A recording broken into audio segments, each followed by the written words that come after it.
They don't realize that this is probably the reason why they're unable to get that loan, because the business on paper doesn't show that you make enough. This is Blair Durham with Black Wall Street Today, your media hub for all things Black entrepreneurship, politics, news, and events in Hampton Roads and beyond. When I say black, y'all say Wall Street. Black Wall Street. Black Wall Street. When I say black, y'all say Wall Street. Black. I invite you to engage with us online via Facebook and Instagram at Black Wall Street Today and via Twitter at BWS Today. Interested in being featured on our show? Well, visit us at www.blackwallstreet.today and submit your request. Feel free to email me as well at blair@blackbrand.biz. According to Forbes Women, Google is taking steps to ensure the Black community has a seat at the tech table. Daria Green, Google's global manager of external community affairs, says the new program is designed to ensure that entrepreneurs are equipped to grapple with the world of digital marketing. The program presently serves 15,000 plus U.S.-based diverse small businesses with 8 coaches in markets including Atlanta, Austin, Chicago, D.C., Detroit, L.A., Miami, and, of course, New York City. And they've employed local entrepreneurs to make that happen. Answering questions about funding options and Google Analytics and everything in between, these individuals comprise the all-new Google Digital Coaches program. I invite you to partner with Google. Google has also partnered with the nation's oldest trade association for Black businesses, the National Business League, or the NBL. Ken Harris, president of the NBL, founded by Booker T. Washington in 1900, says Black businesses have a large technology gap that has to be closed. He says the deal between Google and the organization will bring to the marketplace opportunities for Black entrepreneurs who've been disproportionately isolated, marginalized, or disconnected from resources to grow and position themselves for the future. Leaders believe the effort is vital to the development of Black businesses, supporting current and future African American entrepreneurs. So what are the benefits? NBL member businesses will get a free website, domain name, and email address, along with search engine optimization gadgets. Plus, they'll have full access to Google's cloud-based G Suite, including Gmail, Docs, Calendar, and other services. Non-NBL members can get the services for free by becoming members of the NBL. The new program was kicked off in late November in Detroit, where the NBL is based. It will be launched to regional hubs in Atlanta, Los Angeles, and Washington, D.C. in early 2019 and expanded to over 365 of the trade group's business leagues nationally and internationally by 2020. Harris says the NBL now has over 15,000 members, but its goal is to boost that to 1 million with the aid of the Google partnership. The NBL and Google aim to reach the 2.9 million Black-owned businesses nationally, of which Harris says 90% have 1 to 5 employees, but many of those firms don't have the technology infrastructure needed to sufficiently grow. The partnership will allow them to reach new markets and help companies diversify into new industries and sectors. Harris says they will become stronger competitors locally, nationally, and through import and export abroad. Chris Gentile, who is Google's Director of Community and Business Inclusion, said to the Detroit News that Google's mission is to organize, of course, the world's information, making it usable and accessible. He says, quote, "We can't get there without the Black community, period." He added that the partnership will connect businesses with Google's products and provide opportunities for them to explore supplier partnerships as well. Our focus for today is managing your money and building wealth. Imagine that. Our very first guest is Miss Falashade Ayabusi. She hails from Largo, Maryland, where she works as an accountant, insurance broker, speaker, and small business growth strategist. She's also a wife, a mother, and an entrepreneur. She's helped entrepreneurs and small business owners save over $25 million in lost revenue, tax assessments, penalties, and interest over the last 12 months alone. I'm very confident in her services, and I'm super excited to speak with you on the line today. How are you, Falashade? Hey, Blair. How are you? I am awesome. It's great to have you. Welcome to the show. Yes, no, thank you for having me. I appreciate this opportunity. Awesome. Well, you know, everybody is teaching financial literacy. So many different spins. Everybody has a piece.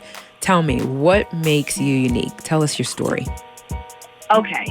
So what makes me unique is, first, I realized that so many entrepreneurs just jump out there thinking that it's just so easy without a blueprint. So as an accountant to entrepreneurs, I realized that I have to give them that sweet spot.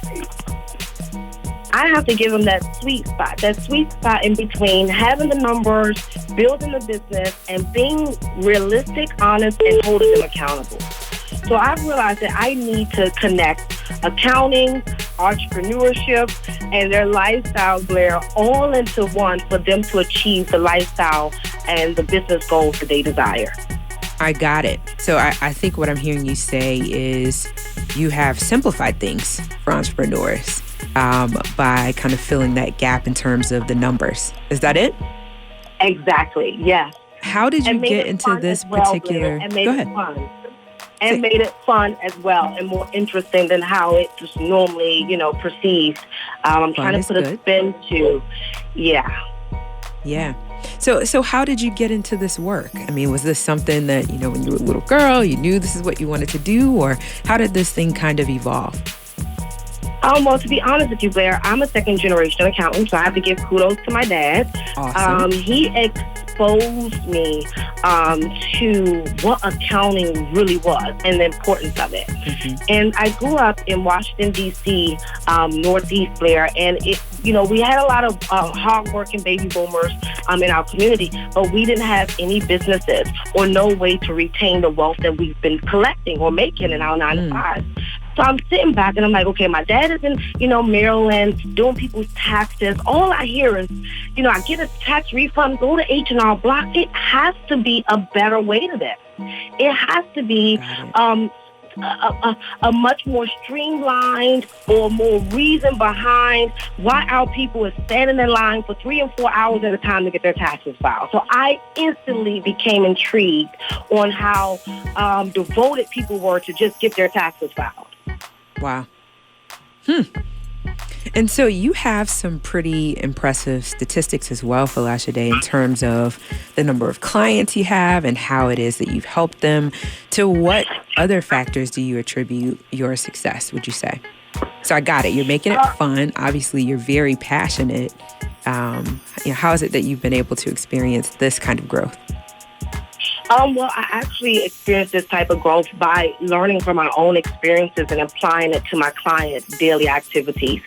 When I started my business, Blair, I didn't have any assistance. I didn't have a coach. I didn't have a mentor. I just basically opened up the doors, put my shingle outside of my door, and expected people to walk in my business. I was basically sprung and reality hit my face. I was broke, Blair, after month 2. I couldn't even afford to buy my tax software. So from my personal experiences and from my clients' experiences, I realized that, hey, we need a little bit more guidance. We need someone that's going to be honest and hold us accountable for what we desire. And I didn't have that. So I attribute a lot of my success to, one, exposing to my clients the truth, basically saying, hey, this is what it is. This is apples. This is oranges. This is your options. This is the outcome, and so forth. But then I also let them know, hey, you're responsible for this. If I even do it, if I teach you, if I know everything about your business more than you are still 100% responsible. So I take the responsibility off me, and I also put that on my client. And I think that's one of the main reasons why I've been able to achieve the success that I have there, was simply because it's not my responsibility to do everything pertaining to your accounting. You have to meet me halfway. Right. I think that's huge. If you're just tuning in, this is Blair Durham with Black Wall Street Today. We're with Ms. Folasade Ayabusi out of Largo, Maryland. She is an accountant. In fact, she's the accountant to entrepreneurs. And so she's told us a little bit about her story. And now I'm hoping we can get into some of the nuts and bolts, right? What are some of the best practices that you teach? We have a number of entrepreneurs that listen to this show every week. What are some of the things, the tools of the trade that you provide in your business? Oh, well, that discipline first there. What I realized, and I'm just realizing this, honestly, after 7 years being an entrepreneur myself and 16 years in the accounting industry, I just realized this 2 months ago. The first thing that we need to incorporate is the discipline. Accounting requires you to be disciplined and say, hey, I'm going to send my accountant this paperwork. I'm going to review my financial statements. I'm going to check my bank account every day. So the first thing that I instill in my clients is that discipline to be proactive with their accounting. And I let them know, hey, if you're not proactive with your accounting, then this happens. Yeah. If you're not proactive with your accounting, you're not able to make these decisions. You understand? So I'm just... And I know you said a few things there. I want you to say those things again. You said looking at your business account daily. You also said financial statements monthly. You said ensuring that the documents are submitted to the accountant in a timely fashion. What were some of those other things?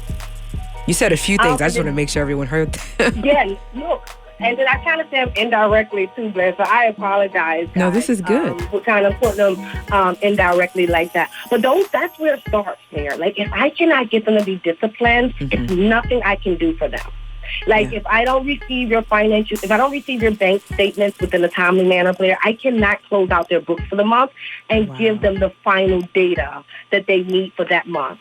So that discipline is the core. That accountability is the core of what allows me to achieve the success with my clients that I do. I put the stick to them, basically, Blair, and say, hey, I need your help. You need your help. We need you. I love it. So discipline and accountability sound like they're two sides of the same coin. What else are you teaching by way of best practices? I'm teaching, so one of the best practices, I'm teaching that business is a major puzzle. You cannot just focus on sales. You cannot just focus on marketing. You cannot just focus on making your brand look beautiful, Blair. You have to focus on every part of your business, kind of simultaneously, but using the numbers to make your final decisions and to give you the reality and true picture of it. So my goal is to really teach entrepreneurs that, your accounting is supposed to be used in conjunction with your sales, in conjunction with your market efforts, in conjunction with building your brand. And without the financial data, you really don't know what's working. Wow. I'm going to ask you to say that again. Without the financial data. So if you're not utilizing your accounting in conjunction with every other aspect of your business, then you can't say for sure if you're having success or not. Exactly. How well your business is doing in every area. And I think, honestly, Blair, that is the reason why the small business failure rate is at the 90% that it is. And probably even higher for the Black community without having had the benefit of this kind of training. I love it. I love it. Is there another best practice? Well, another best practice is basically I want us to claim everything. Like in the African-American community, Blair, and you've probably heard this, grandpa, somebody talking or friend, just random talk conversation where the person say, I just started my business and somebody say, oh, well, try to make sure you collect majority cash or try to make sure, you don't report this. I really want us African-American entrepreneurs specifically to understand that for every dollar that you do not include, and this is cash that I'm talking about, and, your PayPal, your cash apps, right? All of the cash that you guys try to hide from IRS is the cash your business needs to show the bank that they're making and that you have a valuable and profitable and scalable business. So the most African-American business, because they are not comfortable exposing the truth about their finances in terms of, I'm collecting majority cash and I'm not claiming it, they don't realize that this is probably the reason why they're unable to get that loan. Because the business on paper doesn't show that you make enough. And that's huge. What I realized because we struggle in the area of bankability, right? And so you're saying that part of the reason why that's the case is we're hiding the business's revenue. Exactly. We're hiding the business revenue and we don't have the core financials to show the actual growth. So not able to demonstrate growth. I'm taking notes here. I always take notes during my shows. I learn so much. This is great. Is there another? Well, let me just say this. If you're just tuning in, Blair Durham here with Black Wall Street Today. Miss Falashade Ayabusi is joining us from Largo, Maryland. And we're having just a fascinating conversation about best practices with regard to accountancy and entrepreneurship. She's given us some nuggets here. So what else do you have? We're eating good. Yeah, okay, so let's continue to keep eating them. So in our community, right, Blair? Yeah. And it's so funny that I come on the show today. So the other day I'm watching, and I'm always doing research. And so I posted on my Facebook page, do you all know where money comes from? And so I conclusively learned that I have to go get my economics degree, because I just learned that for every time the U.S. produce money, we produce a debt. Every time. And so I had to take that even further, Blair. I said, okay, well, if the bank is able to produce a debt every time that they issue money, right, then every time they issue us money, right, the debt amount is higher. So What does that mean? So that means that there's no rhyme or reason or benefit for any bank to give us any money at all for small businesses. So our chances are saying, okay, we thought it was just an African-American problem, like, banks don't want to give out a loan, but there's no incentive behind giving business loans, Blair. And so, I want us businesses to understand that we cannot rely on getting bank loans or investors or venture capitalists, because in all actuality, they're not looking for us. They're not looking for our brands to be successful. We have to make our brand successful so they can come and look for us. So I want us to stop looking for the handouts or stop trying to get a loan and focus on building a core, profitable, sustainable business. And then guess what? When you don't need the money, they're going to come knock on your door. When your brand is popping, they're going to try to offer you money. When they see that you are worthy of their sponsorships, you're going to get it. So I just want us to go out and push it to the limit, Blair. Push it to there's no return. And say, you know what? If they don't want me, they're going to see me. That's beautiful. And so is this now, I know that's a little bit different than probably what your core business is in terms of the accountancy. Are you also teaching entrepreneurs how to structure these sustainable businesses, how to scale their businesses so that they will begin to attract those sponsors, those investors? Yes, I do. I don't do it directly for them to attract investors. I do it so they can build a scalable business. Because I was one of those businesses there that I didn't have all of my systems in place. Sure. So around 2016, I had to basically downsize my office, cut back my staff, fire over 100K plus of clients to be able to restructure and rebuild my business. So from that experience of me just basically honing into my craft and finding my niche, I realized I cannot help a person if I don't tell them those things, such as putting systems in place, doing this, or reading personal development books, because it's all collective. Yes, it is. I realize as their accountant that the less my client reads on the forefront, the less they understand their finances on the back, or the less inclined or interested they are.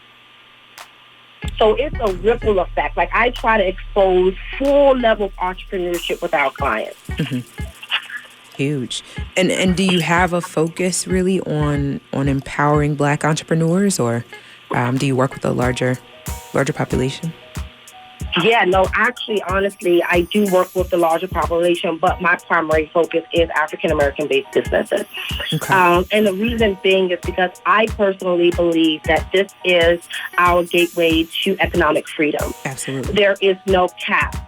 There is no door saying you cannot bust through that door.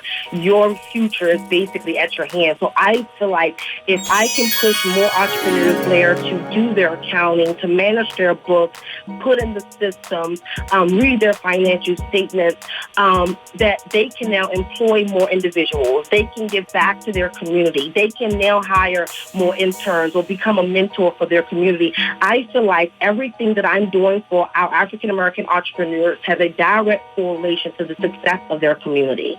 Huge. You and I share that. I certainly want to commend you on your work, and just I'm looking forward, hopefully, to ways that we can partner in person. I'm super excited. So, but before, because we've got just a couple minutes left, talk to our audience about exactly what your scope of work is. Like, I know that a lot of folks who, specialize in accounting are also teaching classes. They're utilizing social media, et cetera, to get the word out about their services. What is your sort of scope of work, just as we're wrapping up? Okay, so first off, I have to let you guys know, Blair, we're on a mission to save 100,000 businesses $1 trillion.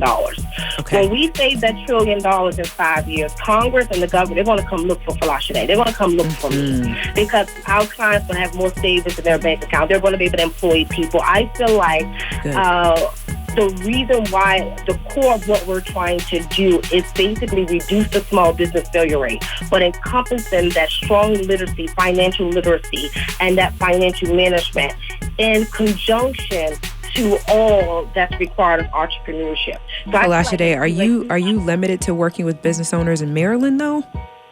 Oh, no. So I have clients that are in Texas and Florida, New Jersey, Philadelphia, literally, Blair, all over the United States of America. Got it. We've got 2 minutes remaining. Tell the audience how you can be reached. How can we find you? How can we connect with the work that you're doing? Okay, so you guys can find me on all things social media, Falasade, Folasade, The Accountant, on Instagram, Facebook, everywhere. You can also go and subscribe to my mailing list at bit.ly/Falasade TV. And then also go and find me on Facebook and follow me and watch my live streams. I try to empower us, almost every other day, Blair. So I would love for you guys to follow me on social media. Okay, perfect. And I'll make sure I share that to our platforms as well. Falasade, this has been so great. Again, I look forward to not only having you back on the show, but perhaps having you in our market to do a training. This is fantastic. I want to thank you so much for your time today. Blair, thank you for having me. We'll talk soon. This week's hashtag Add This to the List is brought to you by Hair by Aisha at 757-816-6297. That's Hair by Aisha for all your hair care and styling needs. Elegant Occasions Unlimited, mobile styling and formal wear. Latricia and Chris Letzinger, you need it, they've got it. From bridal consulting to cotillions, everything you need formal for men, women, and children. Mobile, www.elegantoccasionsunlimited.com. Also, hashtag add this to the list. T2 Fitness with Tasha Turnbull presents the Ultimate Nutrition Starter Guide. It's designed to help you develop the foundation and positive relationship with food you'll need in order to lose weight. Create flavorful and diversified meals you eat inside the house, as well as how to eat healthy while on the go and maintain that weight loss regardless of your busy schedule. What's included? A downloadable nutritional weight loss workshop for you to view at your leisure, as well as a physically and mentally prepping for weight loss ebook with grocery list, meal choices, seasoning choices, 10 of Tasha's favorite recipes, and 20 snack choices. And last but not least, Prepping for Weight Loss private Facebook group with additional recipes, meal choices, product recommendations, and questions answered by the expert herself. Congratulations on this launch, both Latricia and Chris, as well as Tasha. Our very next guest is Miss Bola Sakumbi. She has a unique distinction of saving her first $100,000 in just over 3 years with a starting salary of only $54,000 before taxes, juggling a mortgage and other expenses. Her company, Clever Girl Finance, offers affordable plans to help women learn about money while holding them accountable to reach their financial goals. How are you, Bola? I'm doing great. Thank you so much for having me. Oh, it's an honor to have you. I'd like to delve right in and start talking about your story. I almost broke down reading the front page of your website. Please share with our listeners, what's your background? How is it that you came to get involved in this work? Yes, definitely. So I am originally from Nigeria. I came from a traditional home. My dad was working class, and my mom was a stay-at-home mom. And as I got older and started to observe my mom, I realized that she was experiencing things that she didn't like. So she had gotten married at 19, had 4 kids, didn't go to college. And as she started to grow in her marriage, she started to see friends of hers either get divorced or lose their spouses, unfortunately, and they would be left with nothing. And so my mom took it upon herself that after she had me, I was her last child, that she was going to go to college and empower herself to be able to contribute to our family. So she did that, got pushback from my dad because he also had come from this traditional background of the man is going to take care of his family. Gotcha. So she did that. Fast forward several years, my family went through a financial downturn when my father had to retire about 15 years earlier than he planned. And in the grand scheme of someone's retirement planning, 15 years is a huge deal. So about that same time, it was time for me to go to college. And my dad was like, I can either afford to pay for my retirement or I can afford to pay to send you to college. I'm going to pick my retirement. So my mom was like, well, I'm going to send you to college as an opportunity and as a privilege. It's not your right, but I'm going to do this for you because I want to set you up to succeed. And I will pay for your college education and, you know, take a risk on or take a chance on putting my own retirement plans aside by supporting you. Right. And I will do that for you in cash. So my mom paid for my college education, went into college, graduated, and coming out of college, I realized that, you know, huge opportunity that my mom had given to me. I got my first job earning about $54,000 before taxes, and that was more money than I'd ever earned in my life. And I just wanted to make my family proud. So I put my head down to the ground and I started to figure out, how do I save money? How do I invest? And I made mistakes, but I figured it out, and I was able to save over $100,000, like you said, in the 3.5 years after college. And so as time progressed, you know, getting older, getting married, having my own babies, you know, looking at my own space, I started to see the things that my mom was observing at that time with her own friends of divorces and single parenthood and moving spouses and things like that. And I felt really compelled to start something that I was passionate about, which is personal finance for women, to help empower other women to do well with their money, to provide them with the resources that I wished I had when I was trying to figure out how to save. There are not a lot of women or even women of color talking about money at the time when I was figuring out this myself. And so that's where Clever comes from. It's from the passion to empower and motivate women like me to succeed with their finances because we are capable of financial success. Bola, beautiful.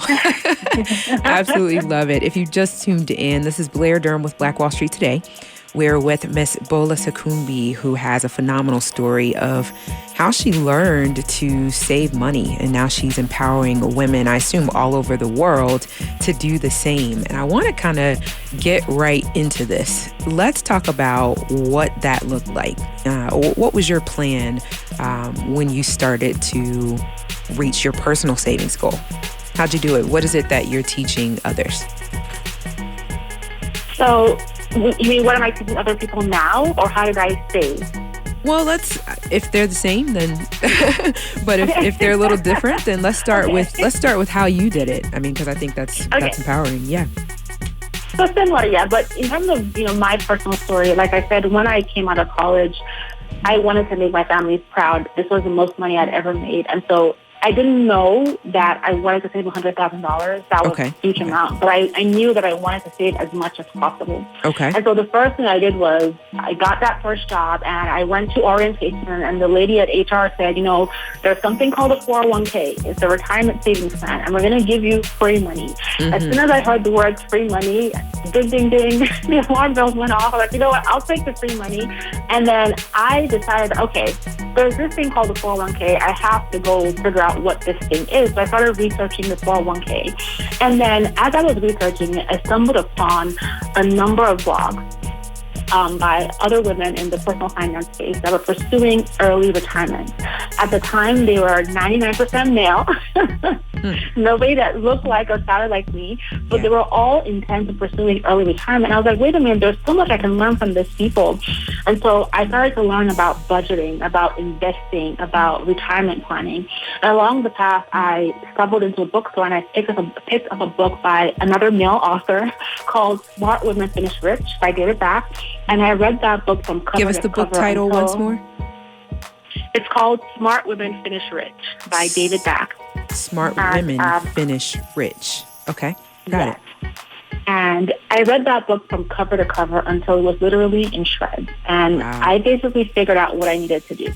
So first things first, I started contributing to my retirement plan. I didn't max it out immediately because I was still trying to figure out my budgets, but I started contributing. And over the next couple of years, I was able to max it out. I focused on keeping my expenses as low as possible. Because if there is one thing that you want to do to build wealth, it is to spend less than you earn.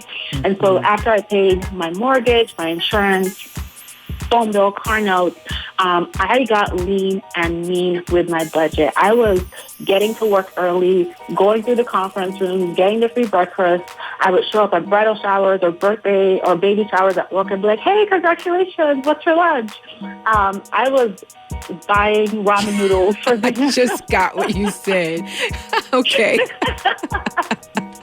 You're showing up at folks' events for your meals. I got you. Some of us are doing that anyway. But anyway, go ahead. Because now sometimes offices will they will schedule conferences or surprise parties. And there's always extra food at events. So I think that's wise. Okay, what else? So I also focus on saving 40 to 50% of each paycheck and anything extra. So that meant that when I got a tax return, I was saving that. If I got a raise, like a 2% raise or a 3% raise, I would pretend like I never got it, and I would divert that money into savings. And then as I started to make progress in my savings, I realized that all the other people who were pursuing this early retirement were increasing their income.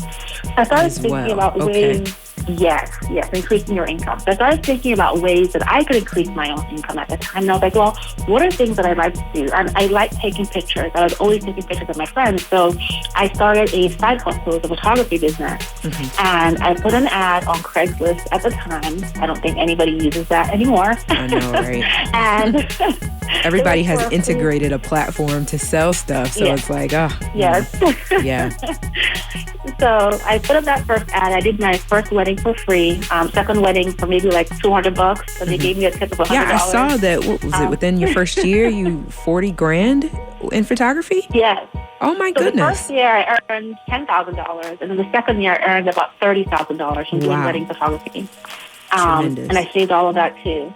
So a combination of all of those things really helped me to save that $100,000. And sometimes it was really difficult because at the time, young, 20-something, I had friends who were working on Wall Street making my entire year's salary in a single bonus. And, they wanted to go hang out. They wanted to go on vacation. They wanted to go buy the Louis Vuitton handbags. And I'm like, guys, I can't afford to, and if I did it, it would be in debt. And it was kind of difficult because I would get the, why are you being so cheap? Oh, YOLO, how are you ever going to save that much money?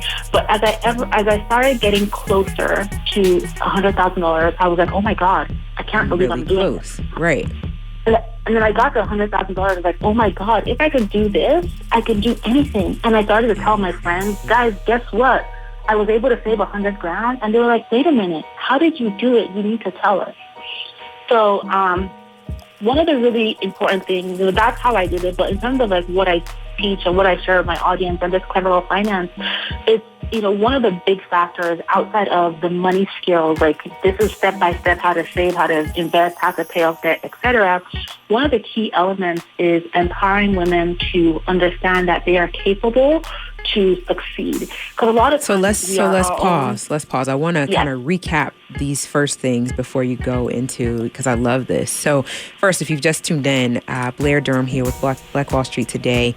We're just fortunate to have Miss Bola Sokumbi with us. She is the founder of the Clever Girls Finance platform, and she figured out at a very young age how to save $100,000. And just to recap, I got 3 nuggets here. First, we were looking at blogs about pursuing an early retirement, right? So you started learning about budgeting, investing, etc. You read the book Smart Women Finish Rich from cover to cover several times. You started contributing to your 401k and you maxed it out. You figured out and you mastered the art of spending less than you earn by doing things like crashing parties. No, just kidding. I'm not going to hold that against you, right? I've crashed a party or two in my day. Okay, so then 40 to 50% of each of your paychecks and anything extra, like a tax return, anything like that. You figured out how to save. You pretended like you never got a raise, contributed all that to your savings. And then you worked on increasing your income as well. So you started doing something part-time, made tons of money in photography. That's your personal story. Now, please talk to us about how you're empowering other women to do the same thing. You were going to say something. You were saying the first part is with the mindset. What is it? Yeah, so it's recognizing that we're capable of saving. And I think sometimes we could be our own worst enemies, especially if we have never accomplished something. Mm-hmm. So for me personally, I had never imagined myself saving $100,000. I was making, after taxes, my salary was $40K. And sitting down with my friends, half of them were like, oh, that sounds cool. You do it and tell us how you do it. And the other half were like, girl, are you crazy? Nobody can do that. You only make $40K after taxes. Please. I can't figure out how you did it. I'm just baffled. I mean, even with you just giving me the nuggets of how you did it, I'm still like... So go ahead. So first, the recognition, no, we can do this, okay? You can do this, and it's about just once you've gotten that into your head, you have to come up with a reason why you want to succeed in what it is that you want to succeed at. Because so that reason why. It's not going to be your why. It's not going to be a walk in the park. So when I walked over those steps of what I did of how I did it, it sounded like, oh, this is super easy. Yes, you just did 1, 2, 3, 4, and $100,000. But the truth of the matter is that no way, no how. I mean, there's 6 numbers in $100,000. I'm like, oh my goodness. Go ahead. It was really, really difficult. There were times where I went out and bought stuff and I went back to return it. There were times when I felt really, really bad because I felt like I was cheap. I felt like I couldn't do what my friends were doing. I felt like, who am I to even succeed? Why do I even think I'm capable of doing this? But I went back to my why, and I went back to the fact that my parents gave up so much for me. I went back to the fact that this is more money than my mother had ever made, but she still put me through college. Wow. And I went back to the fact that I wanted to make my mother proud, because that was the one thing she told me. She said, I'm going to do this for you, but you have to promise me that you're going to do well in your life. And I always thought about that. So knowing your why is super important. And then the next thing is surrounding yourself with the people who are going to motivate and empower you. Mm-hmm. So this is where the platform comes in, right? So you're developing this community alongside it. Okay. Go ahead, keep going. So this is how I learn. I learn by talking. So if I don't say it back to you, I probably didn't get it. So go ahead. That's a great recap, though. So for me at the time, when I was starting out saving money, a lot of my friends were trying to figure it out too. And I found my space, I found my community in those online blogs, even though they were by people I couldn't relate to. They were mostly written by white men. Yeah. And that was fine. I realized that, wait a minute, as I started to make progress and learn more and find other friends who were like-minded, we were motivating each other. Mm-hmm. And it takes me back to a quote that I once read, and it was like, show me your friends and I'll tell you who you are. And you are the average of the 5 people that you surround yourself with. And there was one more quote where it says, you never want to be the smartest person in the room, because once you are that smartest person, then you start to get comfortable in that space. Mm-hmm. And so if you're listening and you're in any of those spaces, then it's time to shift that circle of influence and find your tribe of people who are going to empower you when you say, I'm only making $40K, but I want to save $100K. And they'll say, yes, girl, you can do that. Let's talk about how to create a plan. Yes. So the mindset piece, the motivation, the empowerment, especially as we go through the motions, right? Mm-hmm. When you first set a goal, it's exciting. We're getting into the new year. Everyone's going to be setting these amazing finance and weight loss and life goals. It's going to be like, yay, awesome. 2019 is going to be my best year ever. Wow. And then as time progresses, the novelty of that goal setting wears off. Yeah, by January 20th or so, it's just... Yeah.